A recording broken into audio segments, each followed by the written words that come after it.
Oi, bem, sejam bem-vindos a mais um vídeo e hoje iremos tratar sobre o Dies Irae, ou seja, o dia do juízo. Então fiquem ligados e bora lá. Dies irae, dies illa, solvet seclum in favilla, teste David cum Sibilla. Quantos tremores futurus, quando iurex est venturus, cum tas fricteris cussurus. Tuba mirum spargens sonum. Em nome do Pai, do Filho e do Espírito Santo. Amém. Inspirai, ó Senhor, as nossas ações e ajudai-nos a realizá-las, para que em vós comece e para vós termine tudo aquilo que fizermos por Cristo Senhor nosso. Amém. Santo Agostinho, rogai por nós. São José, rogai por nós. Santa Maria, Mãe de Deus, rogai por nós. Em nome do Pai, do Filho e do Espírito Santo. Amém. Pois bem, essa música de introdução foi o Dies Irae, que é um hino antigo na igreja, né? Que normalmente se toca nas missas de Requiem, ou seja, pelos fiéis defuntos. A música descreve o dia do juízo final, com imagens vívidas do mundo sendo consumido em cinzas e da humanidade sendo julgada.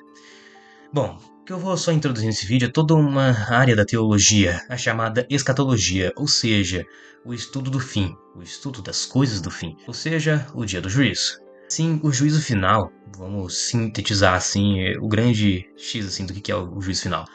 É o retorno de Cristo em glória, o qual o dia e a hora somente o Pai sabe. Nesse dia, Cristo vai pronunciar a palavra final sobre toda a história, e assim vai revelar o significado último da criação e da economia da salvação. Assim será manifestado que a justiça de Deus triunfa sobre todas as injustiças cometidas pelas criaturas e que o amor de Deus é mais forte que a morte. Assim ele vai revelar a disposição secreta dos nossos corações e dará a cada um, conforme suas obras e sua aceitação ou recusa da graça, tudo que é secreto e oculto se tornará manifesto e visível. Assim será feito então o juízo em si, né? Bom, esse dia vai ser precedido pela ressurreição de todos os mortos, tanto dos justos quanto dos injustos. Aqueles que fizeram o bem ressuscitarão para a vida, e aqueles que fizeram o mal para a condenação. Enfim, após o juízo final, o corpo ressuscitado participará da retribuição que a alma recebeu no juízo particular. No juízo final, Cristo reunirá assim todas as nações de todos os tempos e as separará uma das outras, como um pastor separa as ovelhas dos cabritos. Assim como também o joio e o trigo também será separado, né? Bom, as ovelhas serão colocadas à sua direita, os justos, e os cabritos à sua esquerda, os ímpios. Os ímpios irão para o castigo eterno, enquanto os justos entrarão na vida eterna. Bom, a expectativa da vinda de Cristo e do juízo final é o momento que todos nós fiéis estaremos finalmente assim prontos para serem revestidos da glória de Cristo e serem conduzidos assim ao banquete da plena e definitiva comunhão com Deus. Porém, entretanto, contudo, todavia, a gente tem que diferenciar os dois tipos de juízos que a gente tem, né? Afinal, quero deixar isso bem claro, temos o juízo particular e o juízo final, ou seja, o juízo universal também, né? Bom, ambos são momentos em que a vida de cada pessoa é confrontada com a justiça e misericórdia de Deus, mas ocorrem em tempos e contextos diferentes, obviamente. Mas só dando aqui uma ênfase no que seria o juízo particular, assim, uma certa diferenciação, assim, mas para quem ainda pode estar com alguma dúvida, não sei. Bom, ele vai ocorrer imediatamente após a sua morte. Nesse momento, a alma imortal de cada pessoa recebe sua retribuição eterna de Cristo, né? O juiz dos vivos e dos mortos, de acordo com suas obras e sua fé. É um encontro individual com Cristo e que refere a vida da pessoa a Ele, né? Então, se você viveu no amor, deu bom. Se você não viveu no amor, você está longe do amor. Quem quer amor é Deus. Então, vamos pela lógica, né? Só algumas situações do que vai rolar com cada um, assim, porque a igreja e alguns que estão fora dela podem acontecer certas coisas diferentes, algumas incumbências diferentes, né? Então vamos exemplificar aqui algumas situações para melhor entendimento, assim, uma situação assim um pouco mais prática, assim, do que vai rolar, beleza? Pelo menos até onde a gente sabe, né? Bom, primeiramente, os que morreram e alcançaram a bem-aventurança, né, o céu. Bom, as almas dos santos, que já partiu desse mundo em estado de graça, tal, sem necessidade de purificação, já são admitidas à visão beatífica de Deus. Se você quiser conhecer mais sobre a visão beatífica, vai lá ver meu vídeo. Tem no canal aqui, Visão Beatífica. Muito bom, ajuda você a entender mais aprofundadamente. Mas enfim, no juízo final, esses bem-aventurados, esses contemplantes da visão beatífica, terão seus corpos ressuscitados e reunidos às suas almas. Assim eles vão entrar na plenitude da glória, com seus corpos glorificados participando da bem-aventurança. Claro que Maria já foi uma prévia disso, né? Porque ela já foi assunta de corpo e alma ao céu, né? Aí temos também aqueles que morreram e se perderam, né? Quem foi pro inferno. Bom, daqueles que morrem em pecado mortal, sem arrependimento, e sem aceitar o amor misericordioso de Deus, bom, vão permanecer separadas dele para sempre por sua escolha livre aqui na terra. No juízo de Deus, ratifica este estado de separação divina. Temos também os que estarão padecendo no purgatório. Bom, os padecentes do purgatório, né, as almas que morreram em estado de graça, mas ainda precisam de uma purificação, o purgatório vai deixar de existir, né? Assim, no purgatório, essas almas já purificadas terão seus corpos ressuscitados e se unirão aos bem-aventurados na glória eterna. Afinal, quem está no purgatório já está salvo. O purgatório só tem uma saída, que é o céu, entendeu? E também temos os que ainda não morreram. Bom, aqueles que ainda vão estar vivos no dia do juízo, bom, eles vão ser transformados e vão ser julgados. Aí todos os homens de todas as épocas, enfim, estarão diante do tribunal de Cristo, né? Enfim, então não adianta só ressuscitar quem morreu, né? Também os que estão vivos ali vão estar presentes, né? E vão se apresentar diante do tribunal, né? Mas claro, vale ressaltar também que, bom, como ainda estamos vivos, né? A gente tem o nosso direito de escolha, né? Então vale ressaltar então que a gente, quando a gente participa do sacramento da penitência, né? A gente recebe esse sacramento, por ele a gente passa já pelo um antecipamento do juízo, né?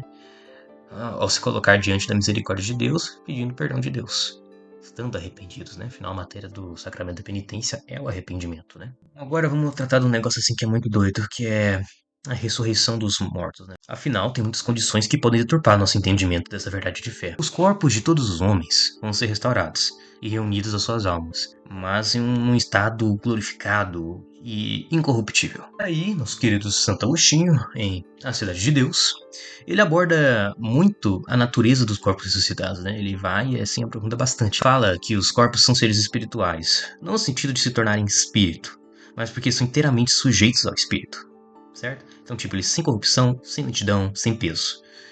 Assim, eles vão ser dotados de uma imortalidade tão segura e inviolável que não precisarão de alimento para se sustentar, embora possam comer se desejarem. Assim como Cristo fez na sua ressurreição, né? Comeu, se não me engano, peixe. Mas enfim, vamos aos casos assim mais específicos, né? Que às vezes pode surgir dúvidas em vocês. Bom, primeiramente, já vamos tratar assim de cara um negócio muito doido, assim, que Santo Agostinho mesmo já aborda. São os órgãos genitais. Bom, para Santo Agostinho, os órgãos genitais vão ser restaurados também. Mas eles não vão ter mais o propósito da procriação, entendeu? Esse propósito não vai existir mais na vida futura. Em vez disso, eles servirão à perfeição da forma humana e à contemplação da sabedoria divina, assim como o resto do nosso corpo. Sim, a beleza e a proporção do corpo serão restauradas em sua plenitude. Assim, a gente também pode recuperar assim, putz, mas proporção, não tem coisa no nosso corpo que cresce constantemente? Exatamente, os cabelos e a unha, os pelos do corpo e tal, né? Enfim, essa questão do crescimento contínuo, né, é também abordada por Santo Agostinho, acredite, ele pensou também nisso. Enfim, ele argumenta que, na ressurreição, essas partes do corpo vão ser restauradas à sua proporção perfeita, e não continuarão a crescer de forma desordenada também. Assim, a substância que foi perdida através do corte, o desgaste, será reintegrada ao corpo, mas de forma a manter a beleza e a harmonia sem excessos. Assim, a ideia é que o corpo será perfeito e completo sem a necessidade de manutenção, como na vida terrena. Aí, outras tatuagens e outras alterações corporais. Bom, vai ser tudo restaurado para a forma mais aperfeiçoada de sua glória. Então, tipo, vai ser tudo restaurado, conforme a intenção divina, entendeu? Então, qualquer alteração artificial, imperfeição, vai ser tudo removido. E o corpo será glorificado em sua beleza original. Mais um caso, assim, bem... que são o quê? Gêmeos siameses e deficientes, né? Outros tipos de deficiências, né? Bom, Santo Agostinho considera casos de corpos com anomalias e deficiências, mas assim, ele não trata especificamente de gêmeos siameses, né? Ele argumenta que na ressurreição, cada indivíduo terá um corpo completo e perfeito, sem as deformidades ou uniões que possam ter existido na vida terrena. Se, por exemplo, dois indivíduos estão unidos como gêmeos siameses, cada um terá seu corpo perfeito e distinto. Da mesma forma, aqueles que sofreram, ou vão estar sofrendo, né, de deficiências físicas, né, como cegueira, surdez, perda de membros, terão seus corpos tudo restaurado. A plenitude e perfeição sem qualquer imperfeição. E agora vamos falar assim de uns certos, entre aspas, superpoderes que os corpos ressuscitados vão ter, né? Afinal, serão semelhantes ao corpo glorificado de Cristo. Vão ser qualidades especiais, né? Bom, primeira, incorruptibilidade. Não estarão sujeitos à decadência, doença ou morte. Impassibilidade, não sofrerão dor ou então até aflição. Vão ter inclusive uma agilidade. Poderão mover-se com grande facilidade e rapidez, sem o peso que os limita na vida terrena. Aí Santo Agostinho até compara, né? Ele vai aprofundando nisso aqui, nesse corpo flesh, né? Mas enfim, ele compara a capacidade da alma de se mover o corpo com menos dificuldade quando está saudável do que quando está doente. Assim, ele sugere que a mortalidade futura superará em muito a saúde atual, entendeu? Vai ser um negócio assim estrondoso, entendeu? Você vai se deslocar assim, como se não fosse nada, entendeu? Sutileza e espiritualidade serão corpos reais, mas adaptados à vida espiritual, sujeitos plenamente à alma e ao Espírito Santo. Não serão convertidos em espírito, mas serão espirituais, porque serão perfeitamente obedientes ao Espírito. Aquele negócio lá, eu já havia falado, né? E terão ainda por cima uma claridade e brilho doidões. Vão ser muito brilhantes. Vão ser os corpos dos justos, gloriosos e resplandecentes. Agora só alguns detalhes assim, incumbidos da visão beatífica, assim, né, que a gente tem que lembrar, né? Bom, embora a visão beatífica seja primeiramente conhecimento de Deus, ela também implica um conhecimento perfeito de todas as coisas em Deus. Como Deus conhece todas as coisas em si mesmo, ao ver Deus, os bem-aventurados também verão todas as coisas que são relevantes para sua felicidade e perfeição. No entanto, a visão de Deus é limitada no sentido de que não tem a clareza infinita que corresponde às perfeições divinas, nem se estende a tudo o que existe ou pode se tornar objeto dos decretos livres de Deus. Assim, uma alma bem-aventurada pode ver Deus mais perfeitamente do que outra. E a visão beatífica admite vários graus, assim como a gente ressaltando aqui já, como a gente trata lá no vídeo da visão beatífica. Cresça lá e se aprofunde. Finalizando, a catequese sobre as últimas coisas deve ser ensinada sempre, né? Com um aspecto da consolação, da esperança e de um temor salutar, entendeu? Sem minimizar a grave responsabilidade de que cada um em relação ao seu destino futuro. Então, tipo, não é correto silenciar sobre o juízo após a morte. As penas expiatórias do purgatório também, a realidade da morte eterna, o juízo final. A gente não pode ficar quieto em relação a isso, a gente tem que ensinar, né? Eu sei que a catequista está me escutando, hein? Você precisa falar sobre isso no meio da sua catequese. Falar as coisas difíceis também. Então, ó, a perspectiva do juízo, ela influencia a nossa vida diária como um critério para ordenar a nossa vida presente. Essa perspectiva que a gente tem que ter é um chamado para nós, entendeu? Para a gente ter a consciência de que ao mesmo tempo que a gente tem esperança na justiça de Deus, a gente tem que viver assim, não se permitir assim, por exemplo, se deitar nas ganâncias do mundo, não se perverter também para outros sentidos, entendeu? O lance é, fé em Cristo nunca olhou apenas para trás ou apenas para cima, mas sempre também para a hora da justiça que o Senhor repetidamente proclamou. Essa visão para o futuro deu ao cristianismo todo uma importância para viver o presente. Inclusive, se a gente for olhar assim, né, assim, essa questão justamente de vivermos o presente, mantendo a esperança, né, é o quê? A gente não pode ter uma especulação excessiva sobre o fim dos tempos. Não sei o que, sinais de Jesus está vindo. Nossa, Terceira Guerra Mundial, fim dos tempos.